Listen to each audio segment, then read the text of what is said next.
اللہ تعالیٰ نے ہفتے میں 7 دنوں میں ایک دن بابرکت بنایا، وہ جمعہ کا ہے۔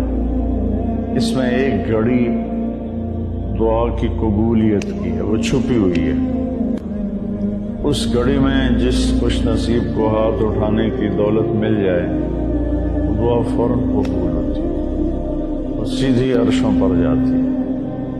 علماء نے اس میں تحقیق کی، ہر ایک نے اپنے اپنے خیال کے مطابق۔